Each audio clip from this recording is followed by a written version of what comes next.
But that's a great way for you to test and see if Spanish is something that you'd like to learn more about in the future and learn more of. Seventh grade Spanish is for any seventh grader, whether or not you've had a course with me before. So we'll learn things about talking about yourself, describing family members, talking about emotions, school, and things that you like to do. This is an 18-week course, so it's going to go a little bit more in depth, and it's going to prepare you for any kind of high school classes that you might take in the future.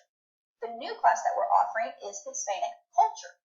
This class is for any 6th or 7th grader. You don't have to take 6th grade Spanish or 7th grade Spanish in order to take the Hispanic Culture class. And we'll talk about and experience things like different foods, traditions, holidays, and history from different Hispanic countries around the world.